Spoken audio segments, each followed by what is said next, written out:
Protesters were out across Los Angeles County on Monday, marching from Hollywood to Van Nuys while President Trump threatened to invoke the 1807 Insurrection Act, last used by President George H.W. Bush in 1992 during the L.A. riots sparked by the beating of Rodney King by 4 L.A. police officers. In that case, California's governor had indeed invited the president's action.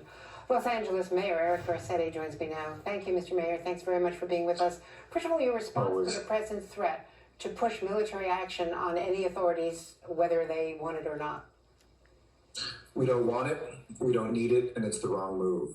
This is, a moment of leadership that is to unite us, not to inflame us, to give us the common words that say not only, of course, do we need to restore peace, but we understand the underlying conditions that have led to people going to the streets and exercising their First Amendment rights. We've got to separate these two things. Illegal acts are illegal acts. In Los Angeles, it was a much better night last night. So many incredible stories of police and protesters coordinating, of police leadership taking a knee with protesters, walking with folks, while at the same time we went after a second group of people separate from those that are looting and seeking to take advantage. You can hold both of those, but the president seems to want to merge the two together and impose upon us a militaristic solution, which is part of the problem. We can, at the local level, listen, get better, and restore the peace simultaneously. So we do not need it. We do not want it.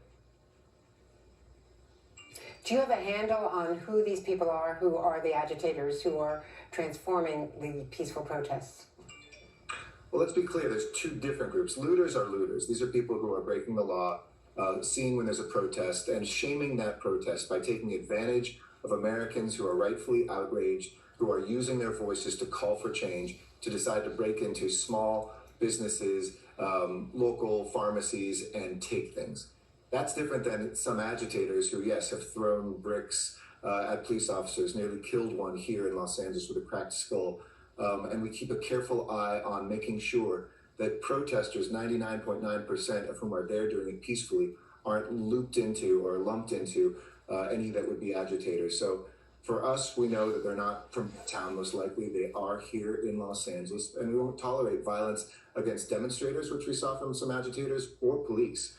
At the same time, we are here to not only protect people's right, but to listen to the words of what they are saying. And across this country, to do things like we've done here in LA, though we need to do more, banning chokeholds, listening to the Task Force on 21st Century Policing, not winding down police consent decrees as this Justice Department under this president did, but using those. Our consent decree in Los Angeles made us better, helped us bring in officers who from the community who were trained in de-escalation, to bring anti-bias training, to look at the prejudice that lives in all of our hearts, while at the same time we lift up our officers as peace officers and guardians.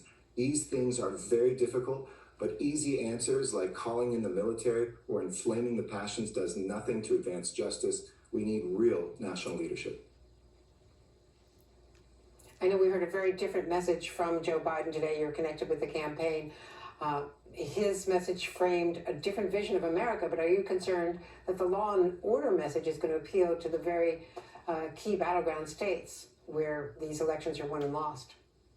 No, we can't stereotype. People look at the justice in quote-unquote battleground state. This is not about red and blue. This is about the United States of America and the soul of who we are. Joe Biden said we have to restore the soul of America. If we didn't see that when George Floyd was killed, and for a moment we had unity, we had good cops, and we had everyday citizens, and we had leaders and police chiefs for the first time in my life speak out without a moment of hesitation saying this was murder. Let us capitalize on the unity instead of exploiting and trying to inflame disunity. I'm very proud of what Joe Biden said today. He called for specific things like banning chokeholds, like investing in 21st century policing, like making sure that laws don't protect bad cops to stay on the force for too long because they do a disservice to the community first and foremost, and to every other great police officer who is out there doing the right thing. So if we ever needed to see that contrast, tear gas for a photo op in front of a church with a Bible condemned by the leaders of that church